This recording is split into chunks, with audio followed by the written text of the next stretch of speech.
Hingga hampir 3 minggu setelah Lebaran, belum ada kabar pasti kapan Preman Pensiun 9 akan tayang di RCTI sebagai lanjutan dari Preman Pensiun 8 yang telah selesai berbarengan dengan usainya Ramadan kemarin. Rumornya, menurut sang sutradara, Aris Nugraha, Preman Pensiun 9 akan tayang setelah Lebaran. Tapi, entah kapan pastinya. Yang jelas banyak penggemar menanti-nanti penayangan drama yang berrating tinggi ini. Sang sutradara masih merahasiakan akan bagaimana persisnya alur cerita Preman Pensiun 9. Apakah berupa lanjutan dari kisah-kisah yang menggantung dalam Preman Pensiun 8? Yang banyak jadi pertanyaan netizen di Preman Pensiun 9 adalah soal siapakah musuh Cecep, apakah Bang Edi yang terkena serangan jantung akan pulih kembali, apakah Umay yang sudah berani melakukan pengkhianatan kepada Bang Edi, apakah pencopet akan menghiasi Bandung lagi, atau Preman Pensiun 9 akan tayang tanpa musuh? Di laman Instagramnya Aris Nugraha, sang sutradara, sudah membocorkan beberapa hal soal alur cerita Preman Pensiun 9, salah satunya konon Preman Pensiun 9 akan tayang tanpa musuh, benarkah? Ini beberapa kemungkinan siapa yang akan menjadi musuh Cecep di Preman Pensiun 9.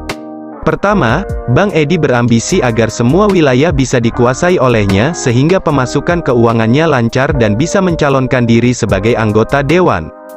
Tapi, di episode terakhir Preman Pensiun 8, Bang Edi ditinggalkan Roy, tangan kanannya sekaligus keponakannya. Sebelumnya Bang Edi ditinggalkan oleh Agus dan Yayat yang terjerat masalah hukum jual beli motor bodong. Umay, mantan anak buah Roy, melakukan pengkhianatan yang membuat Bang Edi terkena serangan jantung, jatuh dari kursi. Akankah di Preman Pensiun 9 Bang Edi bangkit atau malah menemui ajalnya? Kalau Preman Pensiun 9 benar tanpa musuh seperti kata Aris Nugraha, itu artinya Bang Edi akan dimatikan. Kedua, mantan anak buah Roy, Umay dan kawan-kawan, tampaknya tidak akan tinggal diam. Mereka tidak akan cukup puas dengan hanya menguasai lahan parkiran. Setelah dengan berani menolak jadi kaki tangan Bang Edi, Umay dan kawan-kawan bisa saja memperlebar kekuasaannya dengan menguasai lahan pasar dan terminal. Mungkin saja mereka bersatu dengan teman-temannya yang menguasai lahan kaki lima. Ketiga, Roy memutuskan hengkang ke Jakarta untuk bekerja sebagai kru sinetron.